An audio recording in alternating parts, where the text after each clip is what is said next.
Dudung jabat KSAD, Novel Bamukmin makin terpuruk sakit hati, ditulis oleh Syardi dari Suar.com.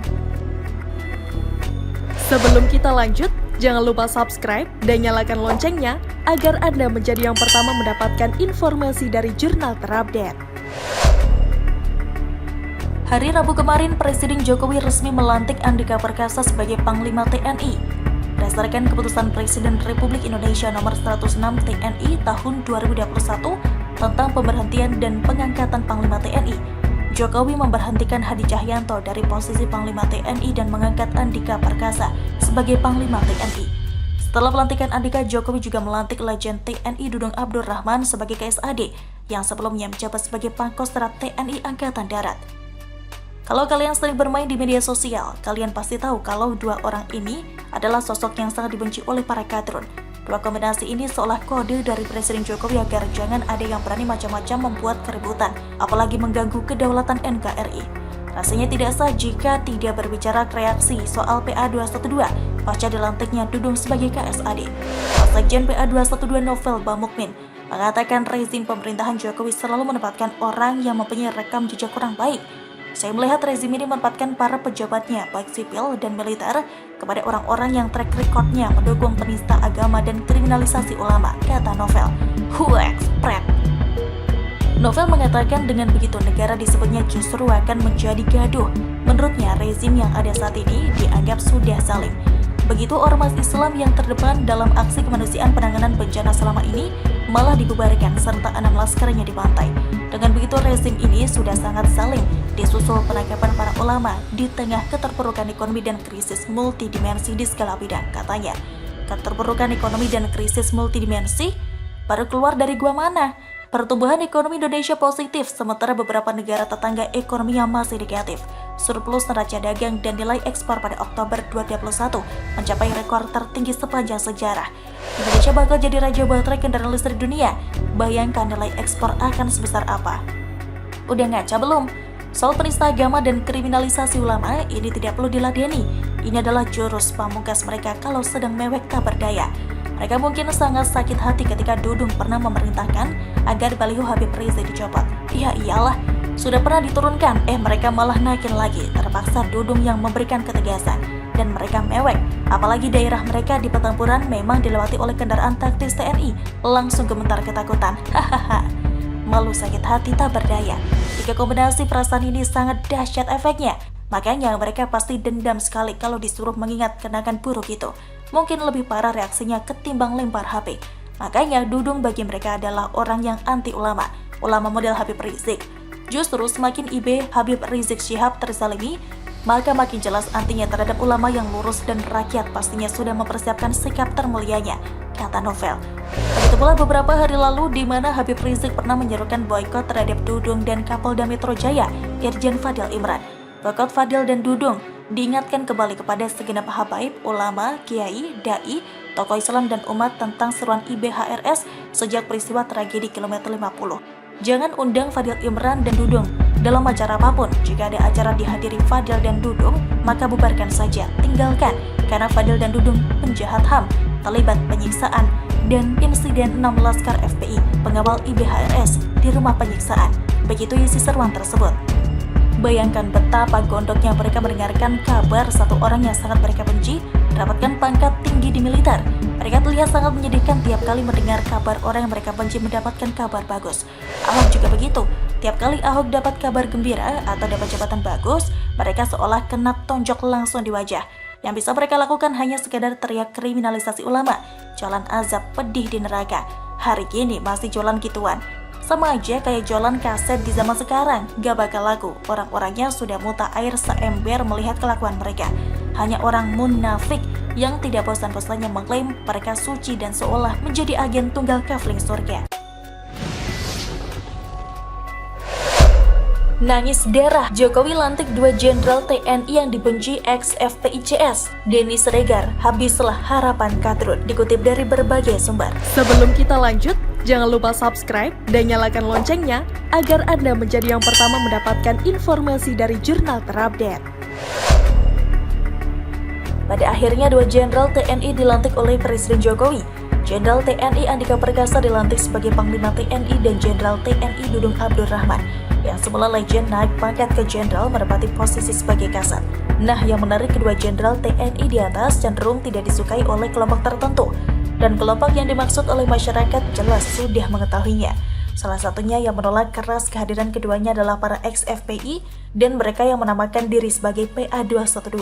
Alasan mereka pun bikin kening berkerut. Keduanya oleh mereka dilabeli sebagai tidak dekat dengan Islam, bahkan terkhusus Jenderal TNI Dudung Abdurrahman yang pernah berkonfrontasi dengan kelompok ex-FPI gara-gara memperedali baliho, spanduk dan yang terkait dengan Habib Rizik. Bahkan Habib Rizik sendiri melalui pengacaranya di balik jeruji besi di bawah tanah Barreskrim menyuruhkan boikot Jenderal TNI Dudung Abdurrahman. Jika ditelaah dengan logika sehat memang membingungkan. Cara Habib Rizik barbar dan jauh dari kata pintar. Jadi maklum jika kerap bolak-balik mendekam di Hotel Prodeo. Maka dengan demikian dapat kita simpulkan jika kedua jenderal TNI di atas tidak disukai oleh yang biasa masyarakat umum sebut sebagai kelompok Islam garis keras. Apa itu Islam garis keras? Agar tidak semakin melebar, mari kita coba bahas siapakah yang disebut Islam garis keras. Kenapa? Sebagian besar masyarakat kita tidak terima jika dikatakan demikian. Sebelum lebih dalam, kita tidak akan membahas makna subjektif dari penutur. Kita juga tidak bahas makna klarifikasi dari yang bersangkutan. Dalam konteks ini, kita akan sedikit singgung makna objektif yang kita pahami secara umum. Oleh sebab itu, arti kata sangat kita butuhkan. Islam. Menurut daring KBBI, Islam adalah agama yang diajarkan oleh Nabi Muhammad SAW yang berpedoman pada kitab suci Al-Quran yang diturunkan ke dunia melalui wahyu Allah SWT. Secara jelas dari pengertian di atas bahwa Islam adalah agama dengan kitab sucinya Al-Quran. Agama ini menjadi agama mayoritas di Indonesia dan siapapun akan paham secara garis besar apa itu Islam. Garis keras. Frasa garis keras artinya, menurut kamusbesar.com, adalah strategi dan taktik untuk memperjuangkan paham dan sebagainya dengan perlawanan atau oposisi. Sedangkan dalam bahasa Inggris, garis keras adalah extreme ideological loyalist. Dari dua arti di atas dapat ditarik kesimpulan bahwa garis keras artinya adalah upaya yang sangat kuat dalam memperjuangkan suatu paham atau ideologi tertentu. Upaya atau strategi tersebut dilakukan oleh mereka yang berada pada kubu oposisi atau bertolak belakang dengan pemerintahan yang sedang berlangsung. Dalam pemaknaan ini, garis keras tentu tidak hanya terafiliasi dengan mereka yang berpaham kanan. Mereka yang memiliki ideologi kiri pun juga bisa dikatakan sebagai garis keras.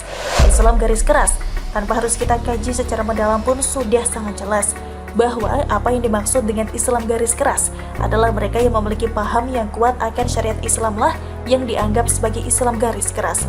Terlebih sekarang ini isu ini bukannya semakin redam tetapi justru semakin memanas. Kemudian belakangan akan tumbuh kelompok-kelompok fundamentalis. Secara tidak langsung dapat kita pahami mereka yang juga dimaknai sebagai kaum intoleran, radikal, teroris, anti-NKRI, ke-Arab-Araban atau budaya Arab, anti Pancasila dan lain sebagainya. Lantaskah pemahaman seperti ini dinisbatkan pada golongan tertentu? Jika memang faktanya demikian, mengapa tidak? Ketua Umum PBNU Profesor Said Akil Siraj dalam sebuah kesempatan bahkan dengan sangat terang benderang mengatakan pintu masuk terorisme itu adalah Wahabi dan Salafi. Sudah barang tentu ini bisa semakin luas pengertiannya dan tidak bisa kita pahami pernyataan Profesor Said Akil Siraj secara interlude.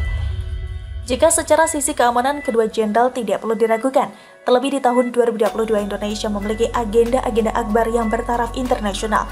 Lantas secara politis, apa tujuan Presiden Jokowi memilih dua jenderal TNI tersebut? Jika kita anggap kedua jenderal di atas adalah bidak catur, maka keduanya kita representasikan benteng Presiden Jokowi di masa sisa tugas sebagai presiden. Seperti yang kita tahu, pemerintahan Presiden Jokowi kurang lebih 3 tahun lagi. Untuk Jenderal TNI Andika setidaknya memiliki waktu 13 bulan sebelum tiba masuk masa pensiun untuk mengabdi kepada bangsa dan negara sebagai prajurit aktif. Secara pribadi antara Jenderal TNI Andika dan Presiden Jokowi dekat sebab Jenderal Andika pernah menjadi komandan Pas Pampres sejak Jokowi dilantik menjadi presiden. Dari sisi ini sudah sangat jelas tingkat loyalitas Jenderal Andika tidak perlu diragukan untuk menjadi benteng bagi presiden. Sedangkan Jenderal TNI Dudung Abdurrahman yang juga masih memiliki daerah Trasunan Gunung Jati Cirebon juga nyaris sama. Jenderal Dudung memiliki karakter pembeda di antara jenderal pada umumnya. Salah satu keputusan yang terbilang sederhana tapi heroik dan tidak semua jenderal berani melakukannya, yaitu menurunkan baliho dan atribut Habib Rizik yang kala itu sampai ditangisi oleh para pengikutnya. Saat itu negara terkhusus di DKI Jakarta dan sekitarnya seperti tidak berdaya saja, padahal jelas sedang diajak-ajak seolah Jakarta milik satu golongan. Gubernur DKI Jakarta Anies Baswedan yang seharusnya mengambil tindakan tegas nampak lemah, letih, lesu, dan lunglai, tersandera oleh para preman berjubah. Sikap pengecut Anies ini benar-benar mengecewakan mayoritas rakyat Indonesia dan Jenderal TNI Dudung Abdurrahman menjadi pemecah kebuntuan sekaligus mewakili perasaan sebagian besar rakyat Indonesia. Maka pelantikan dan kehadiran Jenderal TNI Dudung Abdurrahman semakin membuat kelompok Anfaida di NKRI semacam ex-FPI dan turunannya itu makin sakit hati. Begitulah cara Jokowi mematikan langkah para benalu negeri lewat cara saya, kata Jokowi seperti menggema dan menelusup ke relung hati rakyat. Sementara itu, pegiat media sosial Denny Siregar ikut melayangkan komentar terkait momentum pelantikan Panglima TNI Jenderal Andika Perkasa dan Kepala Staf Angkatan Darat atau KSAD Jenderal Dudung Abdurrahman. Melalui akun Twitter resminya, @Denny Siregar 7, dia melayangkan cuitan bernada sindiran yang menyebutkan bahwa dengan resminya Andika dan Dudung menjabat, maka habislah harapan kelompok kadal gurun yang ingin membenturkan TNI dan Polri.